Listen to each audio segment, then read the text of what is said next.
Yo, step up. Place best, this moment's ours. Summit up the mountain, feeling the powers. Counting gains, no shame in it to win it.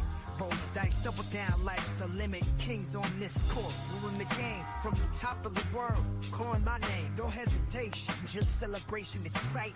Raise the stakes, we're living for a height. Yeah, hit the summit, best high, watch him grow. This the life it chose. Let the states flow. And we are back with another segment going right into some college football. Boston Mike, what do you got for us? What's going on, man? Thank you, Cruise Planners. We are back. We have the famous ATL Phil and somebody who has a little bit of personal experience in that big game that we're going to talk about, NCAA. So I will give the floor to Phil, and then we'll go around the horn.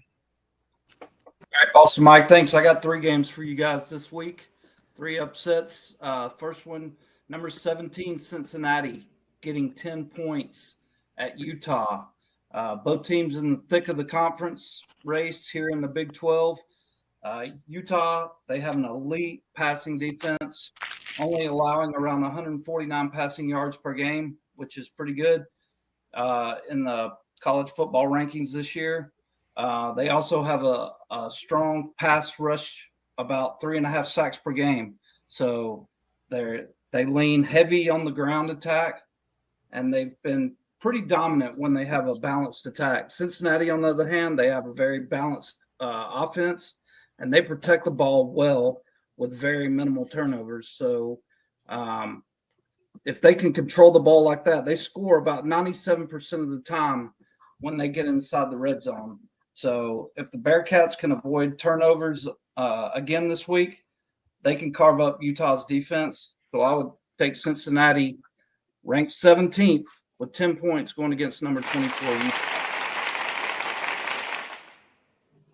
Second game I got for you, number 18, Oklahoma, getting 3 points versus number 14, Tennessee. Another crazy spread. Oklahoma's top-ranked SEC defense this year. They also bring in a top-ranked red zone offense, scoring on all 26 opportunities this season when they've been in the red zone. Their quarterback is a dual-threat player. He's been playing with a hand injury this year, so that's kind of limited their offensive consistency in recent weeks. So we'll see how that works out for the Sooners. Tennessee enters the game with top-ranked offense in the SEC. So we'll see how that goes too. Volunteers defense is considered like a boom or a bust defense. So this could be good or it could be bad. What defense is going to show up in this game? So Tennessee, they need to capitalize when they are in the red zone.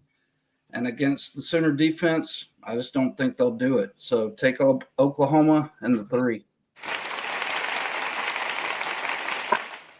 Next game I got for you, number 9, Vanderbilt, getting 2.5 points against number 20, Texas. Vanderbilt has a top 25 offense nationally and a strong defense. I think they're ranked 24th nationally. They got a dominant offensive line, but it excels in the running game. So these guys, if they can get the run game going, they can pull off the upset here against Texas. Texas averages about 29 points per game. I think they're ranked 66th or 67th nationally. They got a top 10 defense, allowing 14 points per game. And Texas struggles to run the ball this season. But they do have the number 4 run defense nationally. I think it's still questionable if Arch Manning's going to play in this game. He's in concussion protocol, so it hasn't been said what's going to happen here. Both these teams got big guys in the trenches, so this game's going to be a classic strength versus strength down there in the trenches, so we'll see what happens there. But I believe the Commodores can get the run game going, so I'm going anchors down with Vanderbilt, take the 2.5. Nice. Can I guess what the game of the week is? Or no? No, I don't want to give it away. Game of the week, my dogs going down to you guess that. Yeah, going down to Jacksonville, the biggest cocktail party in the world here. Yes, sir. Georgia, -7 versus Florida. Georgia's 6-1, Florida's 3-4. Georgia offensively, Georgia's improved in their running game recently, averaging about 190 rushing yards per game over the last 3-4 weeks. Gunnar Stockton, he's emerged as like a capable playmaker, eliminating a lot of turnovers, being smart with the ball, which has been very good for the Dogs. Defensively, they're still a very physical team, but that passing defense has just been a little vulnerable. They're ranked, I think, 71st nationally in passing yards allowed, which is not very good for Kirby's defense. So he'll be all over that this week. Florida offensively, they're not explosive. Their rush attack is weak. They don't have any explosive plays, and third down conversions are pretty much, they're at the bottom of the totem pole nationally. Defensively, though, Florida's pretty good. Their pass defense and their red zone defense are among one of the best in the nation, but they're just on the field way too much, and that's their problem because their offense just isn't that good. So I'll take my Dogs -7, and I know my man Marcus, he's played in this game down in the cocktail party, so I want to hear what he's got to say about it. Marcus, what you got? Well, let me say this: it's always a great week. This is a good. Actually, I'm going to say this. What's today? Today Thursday. Thursday. Yep. Yep. I'm going to say this, gentlemen. The cocktail party started on Monday. Okay, and I'm also going to say this before I even make my comment on the game, because it's not just about the game itself; it's the whole experience. I'm going to ask Coach Kirby Smart himself. I need some tradition broken. This being that this is the last cocktail party, the last game, and we happen to have Florida at a point where it's time to step on their necks. Okay, yeah. I think it's time to end the rivalry, right? And shut it down, and let's go out on a blast. But I need Coach Smart to break some tradition here. After, I believe if we blow them out by 21 or more, I think that he should call over to the president of the school, and all players should be allowed to at least stay 24 hours after the game in Jacksonville to get a chance to experience that opportunity for the first time in years, right? Yeah. On a dominant win, and let's go out with a bang. I wish I was there to experience this for the last time.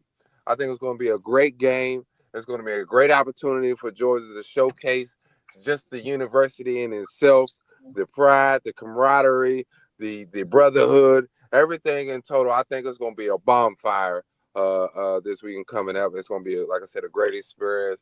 I will hope and pray that the coaching staff, the academics, everybody involved, the training staff gets a chance to experience the fans that's going to be there to support this whooping that's going to go on coming up. Yeah. Could not agree more, my man. Yeah. Let's go, dude. It's not that far. Jacksonville's not that far, boys. We can get in the car and we could. I mean, it's going to be a tremendous experience, man. And if you guys have never been, I personally, due to my injury, I won't be able to make it this year. But I personally would recommend this experience to anyone 18 and over. Get you an opportunity to experience Georgia football at its finest. Okay, yeah. For this rivalry here. Now, I think after this year, there will be no more rivalry considering Georgia, Florida. The SEC has opened wide up now. There's players everywhere. There's talent, across the board. I think there's going to be some new rivalries coming up within the next, 5 to 10 years. There'll be some new rivalries that'll awaken that we're already seeing come about in college football. Absolutely. Marcus, I got a question for you. Like this game, being a former UGA player, how much more do you guys get up for this Florida game versus like a Tennessee or a South Carolina? Well, I mean, the Georgia tradition has always been the one of the biggest rivalries in the country. Georgia, Florida, the time of year it is, the neutral site. It's always been one of those make or break games. I mean, you throw that game in there, and then you throw Georgia Tech in there. Between those two, those two are kind of the preparation starts first day of training camp. You kind of start there. That's where it starts at the University of Georgia. It's always been that way. It probably always will be that way. So it's definitely an experience in itself in terms of preparation. Yeah, I'll get it. Because as a fan, as us, that Georgia-Florida game, man, I'm hyped. I cannot wait for Saturday. And I've been like this all week long. I can speak to the vibe around campus, and yeah, we get a different feeling for this week. We talk about it in class. It's such a big game. It doesn't matter. Still to this day, once a dog, always a dog. Always. It doesn't matter where I go, whatever part of the country I'm on. If I see a UF jersey, if I see that orange and that blue, I am making it my business to draw to their attention. Go Dogs! How about them dogs? Yeah. Every time. I don't care where they're at. I don't care who they're with. What time of day it is. I'm going to make sure it's known. How about them dogs? I love it. And I got to come back and go back to a comment I made last week saying, the only real test on our schedule will be Georgia Tech later down the road. But honestly, this is a spot. This Florida team has played 4 teams in the top 10 this year. So they face good teams. They're a little battle beaten up. So I would hate to be a fan for them at this point because you would just add all that up by the end of the season. It's been a bumpy road for some Gator fans this year, but I hope we just be that cherry on top at this point. Yeah. And you also got to remember, it's like, a lot of the players from, that are on the University of Georgia team are Florida natives. A lot of the guys that are on the University of Florida team are Georgia natives. Over the years, I mean, the programs have expanded so much. I mean, I remember when I was playing, I could look across, and we had Akeem Hebron on my team from my area. Rest in peace. He's actually from Maryland. And then we had across, it was me and him, and then across we had Joe Hayden, who was also from Maryland as well. Yep. They had and a few other guys on that team. So the programs have expanded. They've even expanded, like I said, across the country to the East Coast. So it's a reunion, actually. It's a chance for us guys to get together again and really go at it. The top players in the country. Most of the time, as you know, the recruiting class from both respective schools are normally the top in the country. So that's a chance for us to get together and really show, what we got. So, no knock to University of Florida based on their schedule this year. Of course, they're having a rough time, and we don't want it to be, to act like we, just swept them under the rug, of course. But if you're a true Georgia fan, if you're a true University of Florida fan, you know that it doesn't matter if there was no wins on the schedule, and nobody had a winning season this year. This is the game where they're going to bring out everything they got, and they're going to give it their all. Okay, for the rest of the off season, they're going to remember this. Yep. It's Florida Super Bowl. Last game in Jacksonville. That's why it's the biggest cocktail bowl. Yeah, man. Marcus, I got 2 questions for you. Number 1, even if somebody's wearing your boy Tim Tebow's jersey, you're going to heckle him? I'm definitely going to heckle him. Hey, let me get this on record. Let's get this on record. And if my guy Tebow, if he hears this, if he sees this, he'll be able to verify this. Okay. Also, Demario Davis, linebacker for the Saints. He can verify this too because he was there. Okay. Or the Jets, 2012, right? The whole team They have two different groups. They have the DBs, right? The workout group. They have the DBs, which are normally the safeties, the cornerbacks, of the skill position. They call it the skill position. Okay, so we have the skill position group, and then we have the linebackers or the bigs. Okay, and then of course after that you have the linemen, right? But myself, I pride myself as being a hard worker. Demario Davis, one of the hardest working players I've ever had a chance to play with. Like I said, the linebacker for the Saints.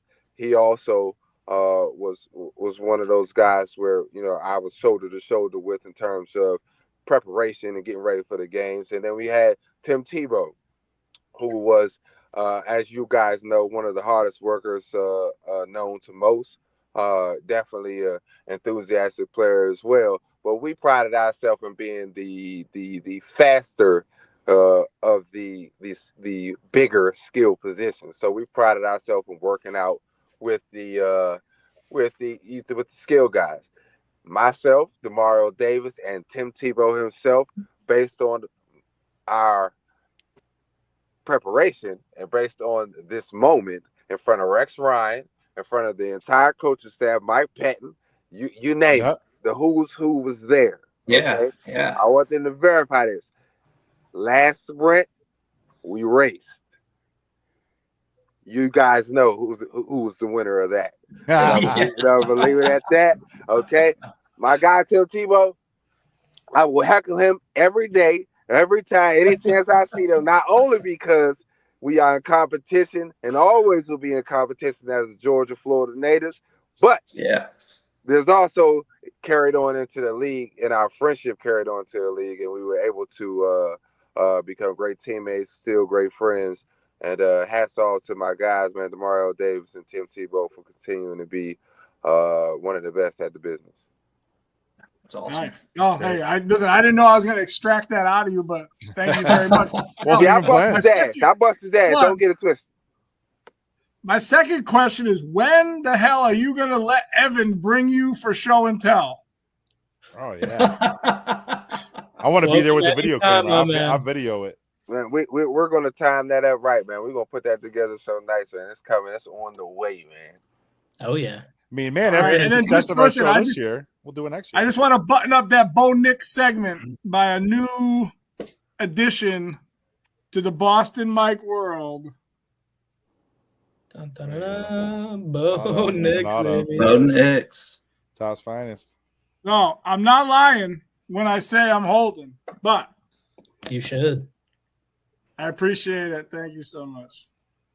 All right. Listen, thank you guys. The football. Listen, I'm going to watch that Georgia game. I'm not into SEC too much. I'm a Penn State fan, but that game is going to be amazing. And just knowing that my boys have some personal connections down there makes it all the worth better. I will not tell my buddy Tim Tebow what you said. I might share the podcast with him so he can set up a race, because I think he can beat you right now. Right now. Right now. Hey, he might got me right now, but hey, right now I'm one up on him, man. Yeah. That's one for the books. That's one for the locker room, man. The Jets, they got that on the board, man. That's up there. I believe it. I love it. I love it. All right, let's move on here. We are on week 9 NFL. Yeah. There's something new. Halloween something edition. A little bit new this week. We added the over-unders to the screen. So not only could we talk each game, let's kind of tell, do we think it's going to be high scoring? Do we think it's going to be low? I mean, our job is to give out picks, right? So let's be prepared for that. I mean, if you look at this early slate, right? I mean, that first game, all right, home dog, right? Baltimore, 2.5, Chicago. I mean, are we buying Chicago as a road favorite? Bengals. I'm buying Chicago. This is the hardest game for me to pick, honestly. It's up there. Yeah. It's a tough one. I knew we picked it, but I went back and forth on this one. Chicago's been Jekyll and Hyde. The Bengals definitely got an uptick in play once Flacco got there. Yeah, sure. But look, it's 52.5 though. Is Is that the highest scoring game in this slate? Is it? It looks that well. I Yeah, don't know. this slate, That's what they're calling. That's what they're saying. I think the most interesting part, though, is that obviously the Bengals just lost to the Jets. But that game was still like a high-scoring game. Like the Bengals can still clearly put up points. I think that's why the spread's only 2.5. It's an interesting spot, and I definitely think compared to last week, there will be some. At least we know there will be underdogs covering. I don't know about what the ratio is going to be on these money lines, but I expect a better showing from the underdogs this week. So are we saying we have that much faith in Flacco? I do think he's reliable. He's competent. He's got Jamar Chase and T. Higgins. That's what I'm confident in. Yeah, he's got so many weapons around him, man. I think even Chase Brown. I mean, what he did last year, it hasn't really transferred because their offensive line is, obviously one of the worst in the league. But it's just they're an interesting team, and I think he revived them just a little bit. Yeah. As far as high scoring games, I mean, none of these matchups really scream out to me like. There's not really too many games that have two explosive offenses, right? Or you have one team, you have a good defense. Well, I mean, listen, that Indy game, right? Yeah, Indy and Pittsburgh could put up points. I mean, they're the third highest. I know the Colts will put up points. Now, will they suppress Aaron Rodgers? I mean, the Colts defense is I think underrated. I think their defense is pretty damn good, and we know that the Steelers are too. I think that game could easily go over 50. I would say. Yeah, I can see it. I'll take the over in that one. But as far as what game on this slate would rival the 52.5, I mean, I don't see the Vikings scoring a ton. And Lions will score. Green Bay's going to score. Is McCarthy back this week? Yeah. Ooh, is he? Carson Wentz is now out. Yeah. I don't know if that's an upgrade, though, honestly. I don't know how that's going to go. At least right now, we'll have to see.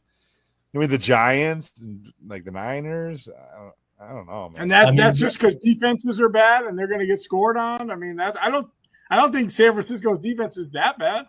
No.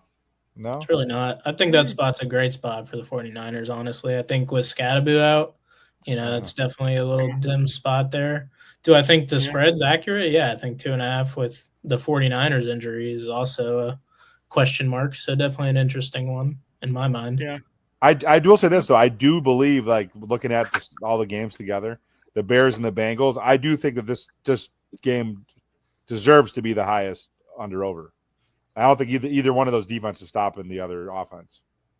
So 50, I think Chicago might stop themselves. I mean, I don't know. I see 52.5, and I would go under personally.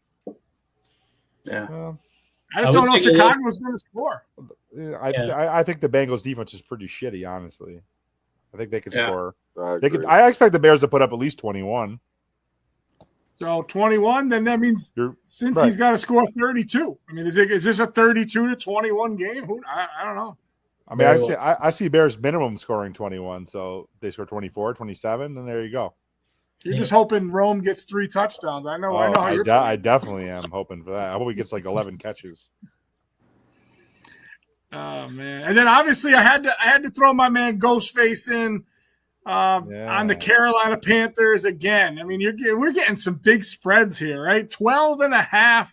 I mean, I know Green Bay looked awesome last week, and Carolina not so much. But is that one of them spots where 12.5 is in just the moment too much? That's like the the moment is what that spread is. They just got blown by Buffalo, and Green Bay had a great game. Now let me ask you this though: would Cincinnati be a 2.5-point underdog if the Jets didn't come back and win?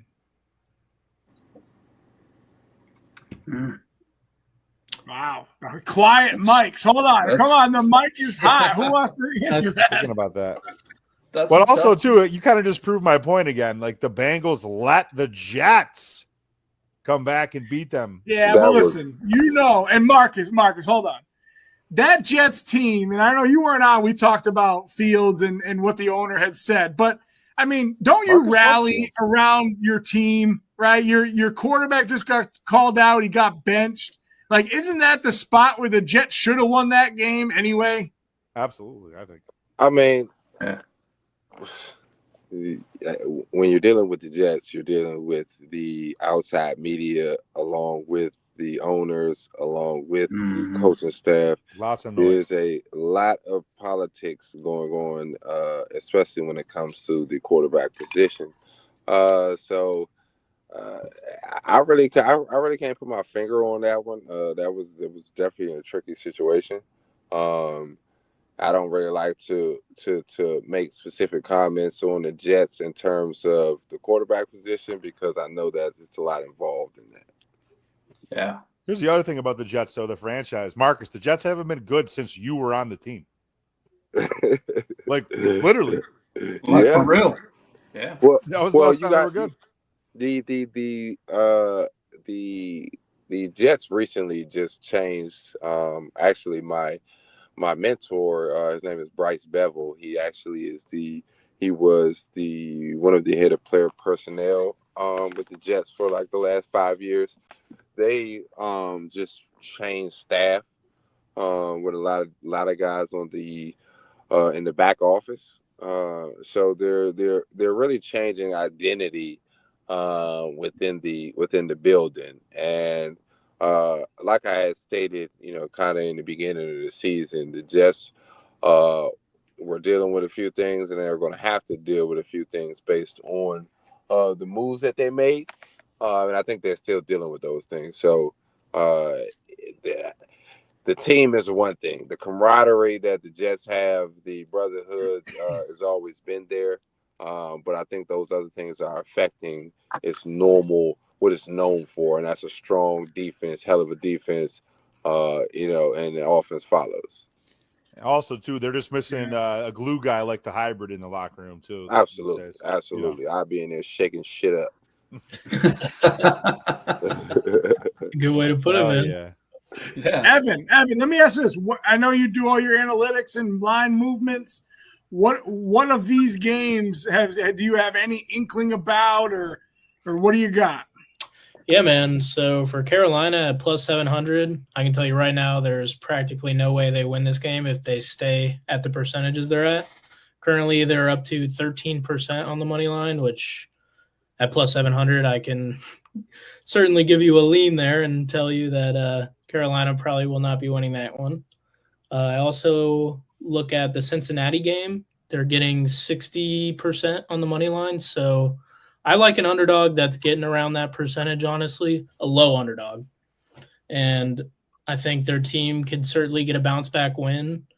I also like New England this weekend. I think for what Atlanta did last week and not having a lot of the same guys return this week, it's just getting worse and worse, it seems like. So if I'm going to be putting my money on any side there, it'll be the Patriots. I think another interesting game on this slate is the Houston game. Obviously, they were in a low percentage situation, like I called out last week. They ended up coming through if you were fading the public as a favorite. So seeing them at home again as a minus 130, once again, not getting a lot of percentage. So I'll be tracking that one pretty heavily to just see where the line kind of ends up. But Denver, to me, is just so hard to want to fade anything with. And I think for how good they've been playing, it's a respectable team to get 80% and still win. I think that's very justifiable for that team. So those are my early leans for sure. Nice. And nobody's talking about the Titans. No. What's happening down in Tennessee? Marcus, you got no boys in Tennessee you can call up and light a fire under those boys? Man, they got DK, bro. They're having it rough, man. And they got the rookie quarterback. The whole team is they're doing an identity check as well. Okay, and in Tennessee, that's kind of hard to do based on the resources that they have available. As as a lot of the top players that do go there kind of exude that information on the low. So, they're one of those teams that are dealing with some things that, once again, politics can play an effect when it comes to the NFL, and we're seeing it on the field. I think Tennessee does have some interesting new pieces. I think DK has been showing out. If he can keep, that camaraderie building a little bit. I don't really hate the offense. I hate to say it. I mean, Pollard did okay with the Cowboys. I don't think he's a terrible running back. It just seems they really don't have that, experience together yet, obviously. But as the season goes on, you never know. They've already pulled out one close one against the Cardinals. They're just always a team getting like 2-3% on the money line. I think they're going to be a 2 to 3 win team. It's just going to be when are those random wins going to pop out for them. The Chargers did just have a good week, so it probably won't be this one, but 9.5, I don't know, guys. Division game? Yeah. It's interesting to me. No, they're in the West. No. Oh, yeah, you're right. Yeah. You're right. But I don't know, man. 9.5 for this Chargers team has been questionable all year, so I'm looking at it. All right. We'll see. Let's go to the late games here. We got the Jags at the Raiders. Saints, another almost 2-touchdown underdog. They're getting ghost face. I have been at least giving the Saints some love because they played it tough the first 3, 4, 5 weeks. But I am off the Saints. But again, a rookie quarterback taking over the team. Does the team rally around him? I mean, that 13.5, I mean, the Rams are playing great. I mean, everybody, I think every year sleeps on the Rams. We didn't. They're going to be there at the Final Four in the NFC. From jump, we said that. So then that Chiefs matchup, boom. Chiefs, Bills in Buffalo Sunday night. I mean, like, that is the atmosphere you want. Wow. I mean, I heard Mahomes giving some love. And that's funny. I don't know if he was giving some shade or not. I don't know if you picked up on this, but he had an interview this week where they asked him about coming to Buffalo and playing. And, obviously he said, he respects the Mafia. They're always on, the Bills side and whatever. But he did make a comment that he loves to come and play in old historic stadiums. And, this might be the last time he plays in this historic stadium. Like, does he know something? Does he know that they're going to get a home game in the playoffs and he will never be here this week? Was that like a slight, or was he giving props? I don't know. I don't know. That sounds like some shade to me because his record is not very good in Buffalo. Regular season. Yeah. Yeah, regular season. Or he might be implying that the Bills might be getting a check for making it to the Super Bowl. We might be getting a new stadium. That's what he might be talking about. I would love it to be nothing else. He might be talking about a new stadium being built. Shade in the new stadium. That's true. He did say this though. He said it's a great atmosphere. Yeah. He plays in a historic stadium every week, Yeah, so good for him. And we got Sunday Night Football. We got my boy JSN coming back. I really think that spread is too low. I don't think the Commanders are gonna stick with the Seahawks. It's funny. And then Dallas is at home on Monday night, right? So they play differently at home. I know Arizona's scrappy. I did go back and forth if I was going to take the Cardinals. I just think that they're going to outscore them. 2.5 to me is a field goal. Well, obviously, yeah. It's a good spread. What do you guys think? Could we just agree that we buy that up to a tutty and take the free odds? Even with Jayden Daniels back, a field goal and a half, I don't know, man. I don't think the Washington atmosphere is that crazy to impact that game that much. And Seattle plays great on the road. I don't think they've lost all year on the road. So across. Does Daniels have a hamstring injury? Yeah. Yeah, they're saying he's looking good though to play. Yeah, that hamstring injury, that's not something you can just pop back in and get going. No, that saps all his movement. Yeah, definitely. Yeah, he's twitchy. He's definitely going to be limited.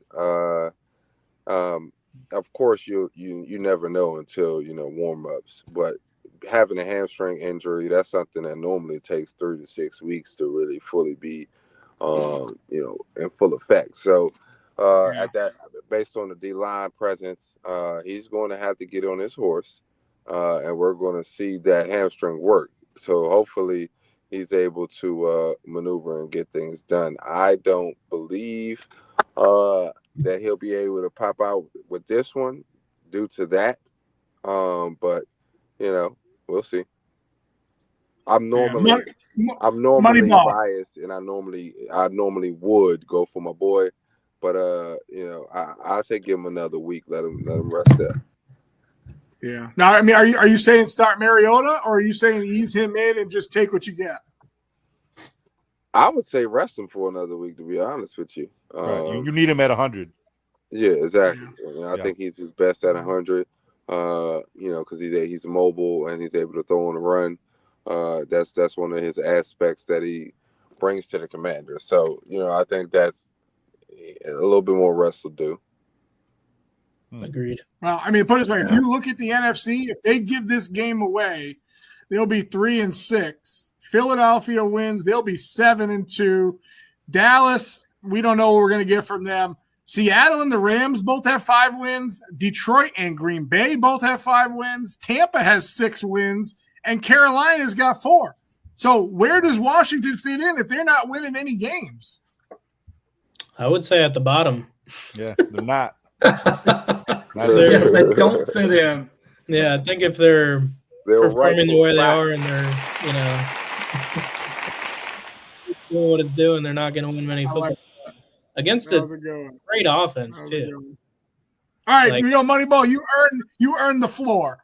What do you think about some of these games or some of your analytics? What do you got? Yeah, man, I think all of these games are honestly interesting. I like the later slate more than the early slate, honestly.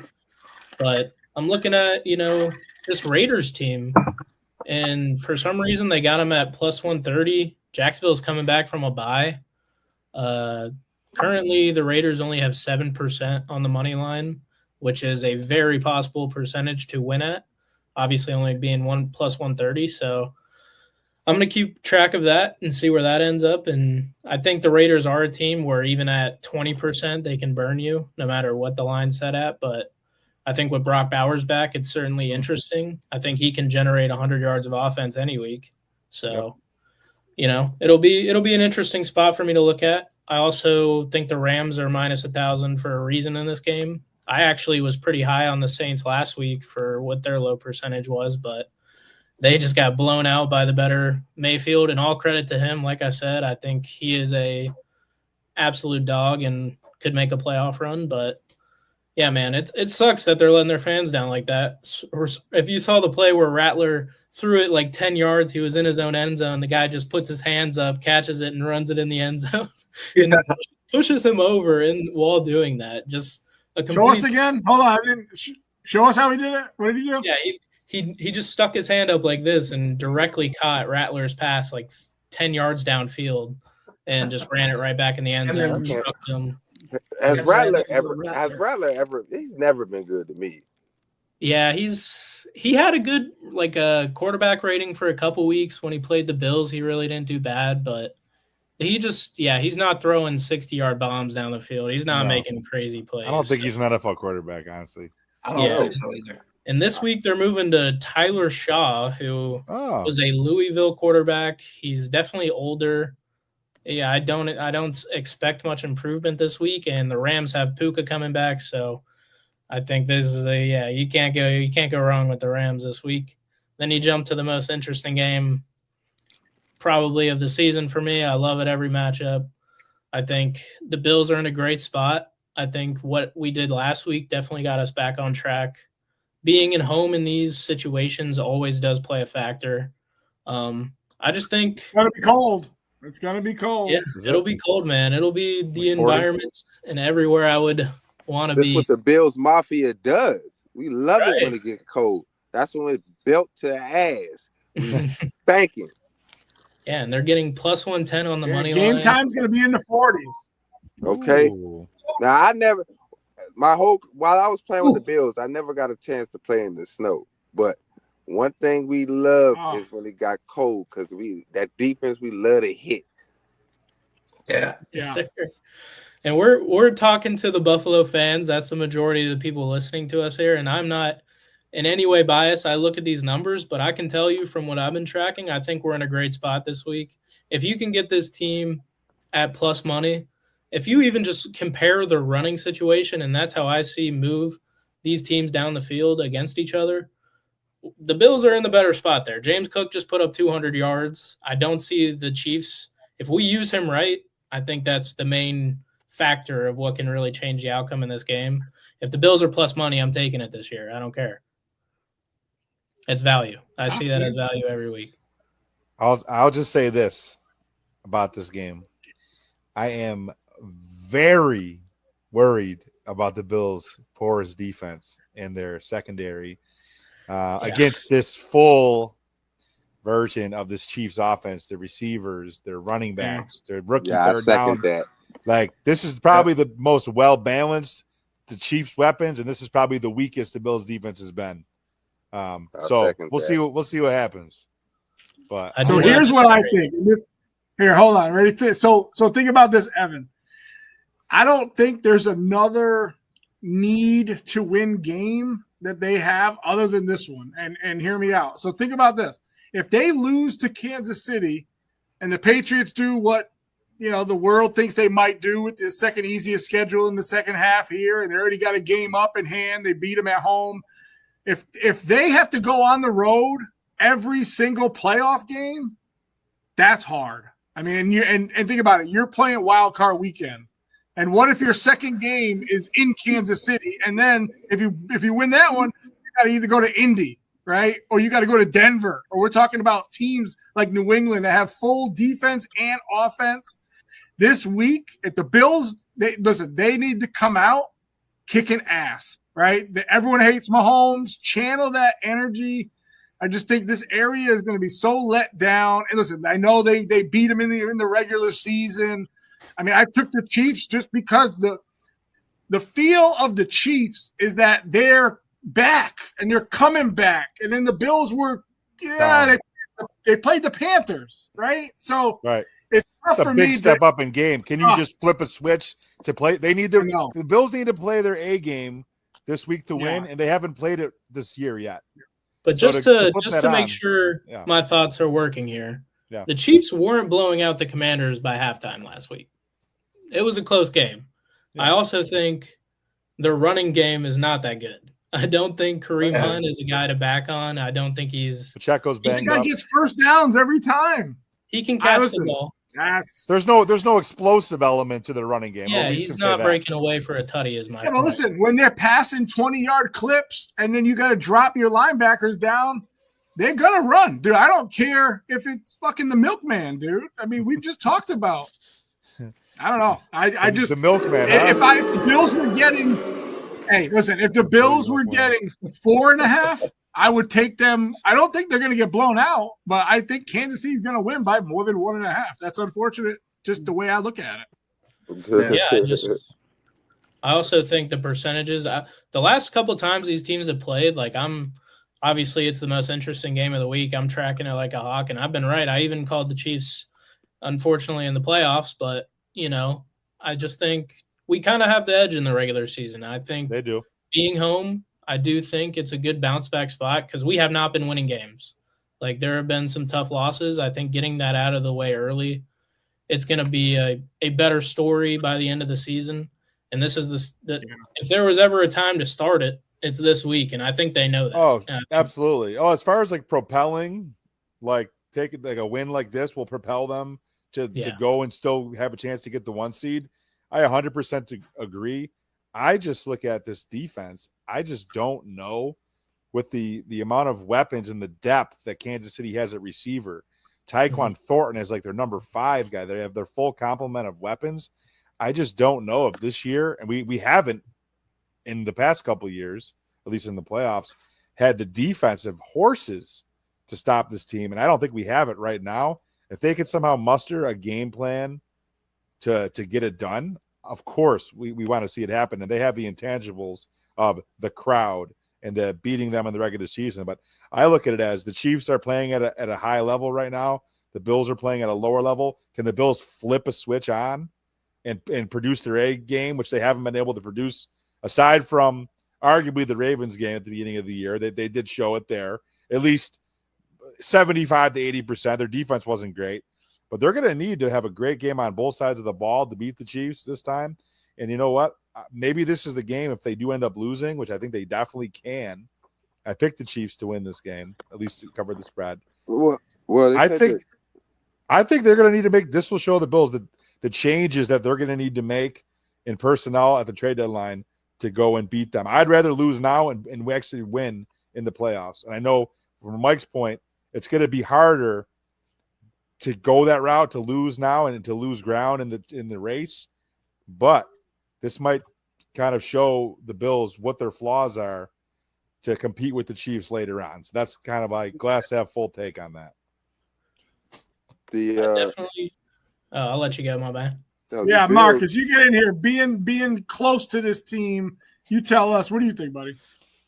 Like SB just said, you know, the trenches of this game, the strength, the weather, that's going to be in effect. The variables that will be in effect in this game will be very strategic and going to play a big role.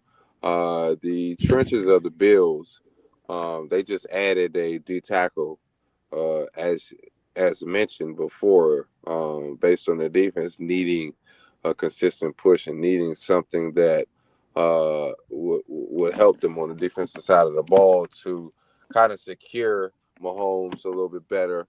I think they might have just found an addition. I believe his name is Tommy Akpingsoda. Yeah, they signed him. They did sign him, yeah. Yeah, they just signed him. So I believe the Bills, I think it's understood. I think they also, you might be in the back office, SVU. You might need to get them a heads up. Maybe find a little bit more the tackles they can acquire to help that little situation out. Because I think with a little more pass rush and a little bit more sturdiness on the inside, I think the Bills will have what they need. Which I think that they always find a way to do towards the end of the season. As you know, there'll be new acquisitions coming up. So I think they'll be able to secure some things to kind of solidify that little soft spot. Yeah. And the other thing is too, Marcus, I don't know if you noticed this. So this past game where they won against the Panthers, they lost at Oliver, their Pro Bowl caliber D tackle, at least partially tore his biceps. So now he's out for about a month. So he'll be back for like the stretch run, but he's going to be out for 4 or 5 games. Mm-hmm. He's arguably been their best player on defense this year. So they're definitely lacking at that D tackle position. So they did make a move. But my thing is this, regardless of it, they've been okay at stopping the run. What I worry about is there's going to come a team that may just decide that has the quarterback and the weapons like the Chiefs definitely have. Rashee Rice back, Noah Gray, like they have their 2 tight ends, they have their whole Xavier Worthy. There's going to come a team that's going to decide to go air attack and test the Bills secondary, and they don't have a secondary to answer the bell, I think. So someone's going to expose them at some point, and it may be this game. That's what worries me. So it'll be interesting, though. We have the intangibles on our side, but I worry about if somebody can put a game plan together to attack the Bills' corners. They have a rookie playing his second game. He's going to probably be starting this week, Maxwell Harrison, which, again, he's twitchy. He had the first-round trades out of Kentucky, obviously, but I'm worried. I need to see the defense actually stop a good team. Yeah, it was great to stop Carolina and their best player being a rookie receiver. Stop the Chiefs, and then that'll go a long way in giving me confidence that this defense can stop more than a nosebleed. Yeah, but they didn't really stop Tet, though, dude. What he had 7 for 99? No, well, they limited him. They didn't let him get behind him. He had a couple of catches for 50, 60 yards. But Marcus, let me ask you this, though. Do you think the Chiefs are looking at this game any other way than this is our time to put a nail in our rival for the last 4 or 5 years? Like, are they coming out thinking we might lose this game, but we might see them in the playoffs and we'll win? Or are they coming in like, listen, this is the most vulnerable we've had. These guys are riding a high. Let's show them who we are. What do you think? Well, I mean, if Mahomes would like to put a stamp on some things and create even more separation, then he has to. But to be honest, like I said, I'm Bills Mafia all day, and I will never make him believe that he can come and put a goose egg on us. Not happening. I think the Bills, like we said, the Bills, we have what it takes at some point.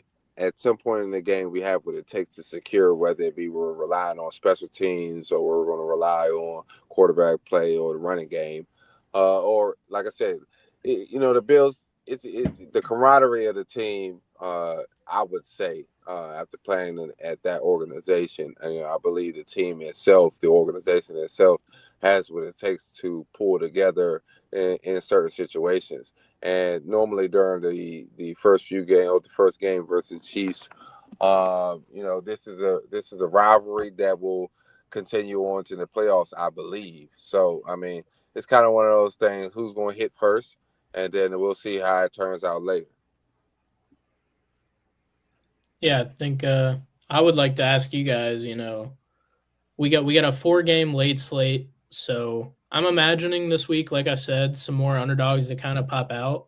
The Bills are the closest, just odds-wise, for these later games. If you're thinking the Chiefs, what other underdogs or what are you guys leaning towards that really else pops here? Because I don't see it being the Saints. I don't see it being the Commanders. And the other one's the Raiders. So it's a little interesting to kind of view it from that perspective, I feel like. I let you talk me into that underdog bullshit last week. And then Last week was the outlier. This is what I'm trying to tell Mike. Mike was talking. He's like, "Damn it, I listen to Money Wall." I had like three teamers. I was gonna make $400. I was happy, and then all of a sudden, Evan on Sunday morning sends me this fucking laundry list and this screen grab of like, holy shit, this guy's a professor. How can I bet against the professor? So I changed all my picks up, and by the first half of the first game, Chicago's getting their ass. I don't even know, dude. I blacked out. I started bitching at Evan. And I'm not that guy, I'm a field guy. Mike's been crashing out a lot lately, so dude, I felt bad because last week, man, you look at it in total. I got spanked. There's so many outliers of what the hell happened. From my model, dude, I couldn't have even predicted that Jets game in a million years. The switch between the people picking them and the money being put on them was the largest I've ever seen out of any game for the NFL. So it was just an outlier game for me in general. And that was one of 2 games that had the underdog even cover or win. So it's like I could have sat there. I bet with the most likely probabilities. So I'm comparing how many underdogs I've already looked at, just to get the percentages to where I think they even make sense. And last week simply did not make sense. So I think that's why I posed the question for these later games for this week, because as the season goes on, we know there's a median in analytics of where things kind of round out for certain games and just overall ratios. So I think there's more this week than 2. We got even one more game to work with. So I don't know. I think the Bills are in a good spot to be an underdog this week. I still like the offense. I hate the defense. I have to admit, if we lose, that will be the sole reason, because they do have the weapons. There's no doubt there. But I just think for how this slate is set up, I can't deny they're also one of the teams where it's around 50-50 split on the money line percentage, but then it drops to 19% on the Bills for money. So that's just kind of a sweet spot for a plus 110 team in my mind. No, I like that. You might have talked me out of where I was at on the Chiefs. You might have talked me out of that. It's just looking at it. Like look at this screen. I can't change the screen. Son of a bitch. It's a tough game, man. It is. It's definitely it's a tough one to gauge right here. This is gonna be a tough one to gauge because this time last year, I don't know. I mean, listen, defense wins games. If you look at the Chiefs and the Bills should lose this game. I mean, just looking at the way the Chiefs can play offense and the way the Bills haven't proven anything on defense. But if this show was about love and our heart, we would all have picked the Bills, right? We're not against the Bills by any means. We're going this show from a pocketbook point of view. Right. How are we going to win money? That's where I'm looking at it. I agree. Yeah. That's why I had to call out the Bills fans on here and let them The know. NFL don't love us after last week because I got waxed. Yeah. I got waxed as well. All right. Well, listen, I do have some bad news.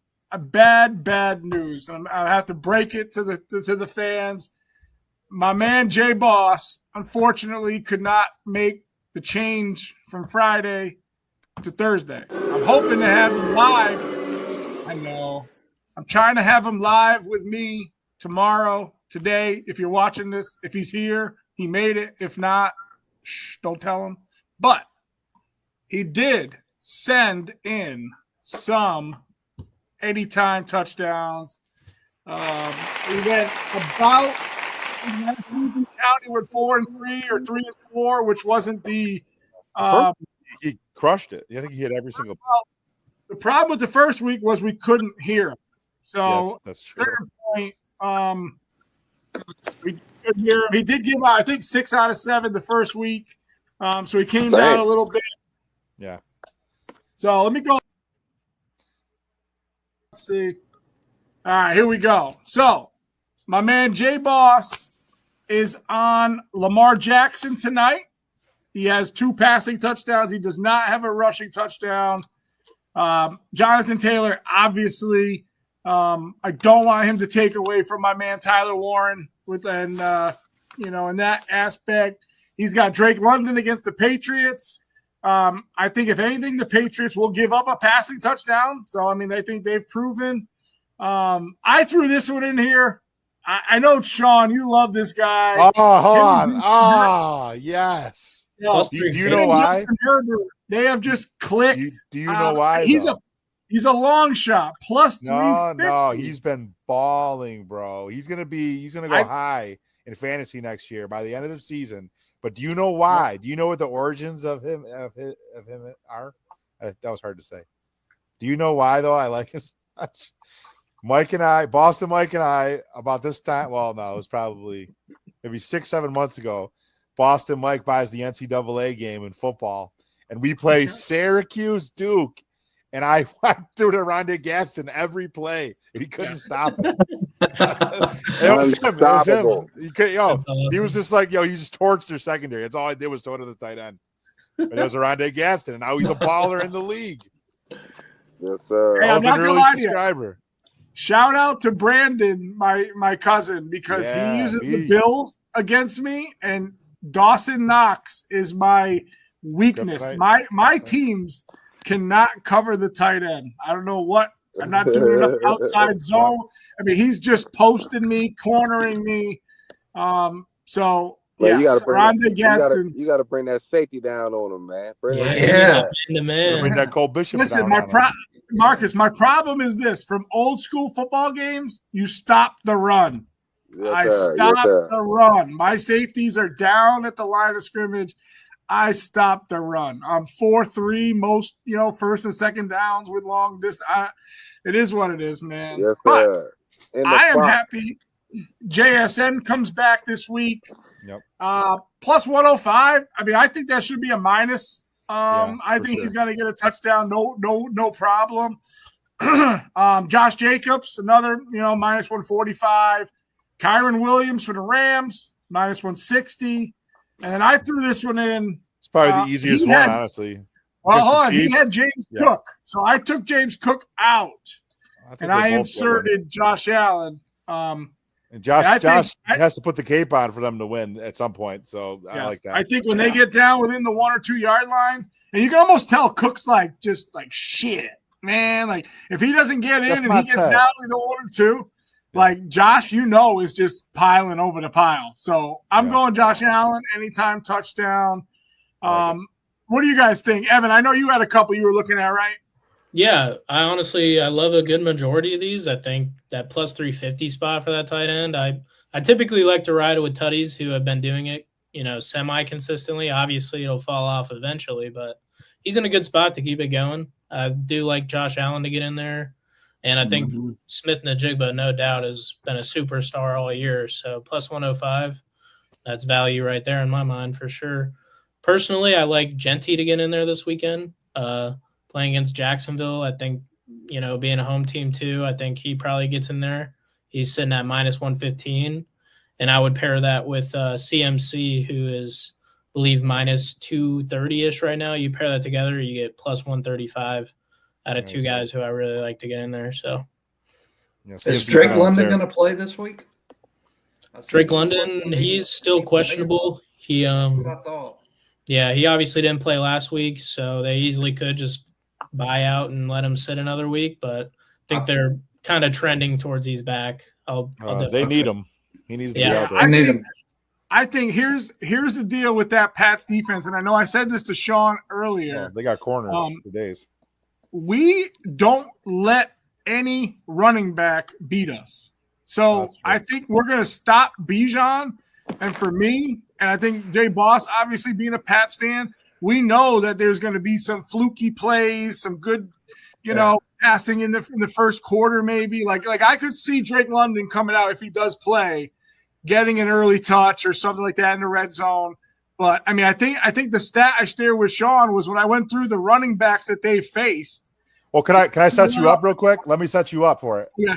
So I had a conversation with the Chiefs guy last night, and he tells me, he's like, well, the Chiefs D, we haven't let up 100-yard running back all year, and which is very impressive. And I was like, well, I think you might this week. Talking about James Cook. Go ahead, Mike. Oh, well, I mean, I think that 100-yard stat is cute. I think I'll raise you.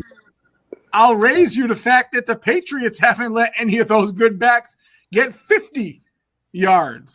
I think James Cook had 49 in our first matchup, if I'm not mistaken. So that's a great stat. I think they're going to try to bottle up Bijan like they do, and that's why that Drake London came in. Now, if Drake London doesn't play, where does Atlanta go with the ball? Maybe just Bijan gets way more than I think he's going to get. I mean, the game plans – was that? Pitts, maybe. He's right? even injured. He's on the injury. All right, Mooney, Phil. injured? ATL Phil, give me some ATL magic here. You tell me who's going to score for the Falcons. What's the magic? I don't see any magic right now. Now this may be the game that the Falcons come out and just shock everybody like they did against the Bills, and win this game. Bijan is a monster. Bijan's one of the best running back, if not the best running back in the NFL. And you give him the touches, I mean, he can make a lot of stuff happen on his own. So, I mean, Bijan, if Pitts is hurt, he's not going to play. I mean, Drake London, if he don't play, I really don't see where we get the touchdown. What about Mooney? Mooney's banged up too, isn't he? Yeah, he's banged up. If Penix is not playing, I mean, you got Kirk Cousins throwing the ball. I'm at a loss of words. You had a standstill, buddy. Yeah, buddy, there it is. There's the buddy. I was waiting for it. I told you. Don't know buddy. What to say, man. But like I said, they may surprise us, and Bijan does it on his own. We'll see. So. Me and my buddy, when we're talking about the Falcons, there's always a week that we call the week of red, and it's essentially just where we want to stab ourselves because the season has gone to complete shit again. So yes, that's what I'm thinking is going to happen. Well, all right. So listen, we talked about Drake London. Here is their list of questionables for this game, and stop me when it gets just too long and you don't want me to keep going. Tyler Algier, Billy Bowman, Jalen Walker, Casey Washington, Michael Penix, Natrone Brooks, Zach Harrison, Jake Matthews, Drake London, Kyle Pitts, Jesse Bates, Leonard Floyd. Yeah. The strength and conditioning coach is fired. The training staff, they might be half fired. Okay. What's going on there? Look, if New England does not win this game, there's more problems in New England than we think. Yeah, I don't think there's no problems. What are the problems in New England? They're healthy. They're playing well. That's what I'm saying. Their injury report is like nothing. Because he said if they lose, there's problems. If they now, well, yeah, but you know what's funny? If my aunt had a penis, she'd be my uncle, dude. I mean, come on, you gotta do what ifs. Come on, bro. Dude, we're gonna boo Phil. Hey, I can't help the Falcons are this injured, Right. But if they do, if they don't They win, do. If the Patriots lose, we're going to talk mad shit to Mike. I can't wait. okay, I want you front and center. Hold on. We are playing with house money. We weren't supposed to be good. So there's nothing you can say to me that's going to bring me down. But you are good. But you are good. So we are good. Yes. The only chip on your shoulder is that you've been good for too long.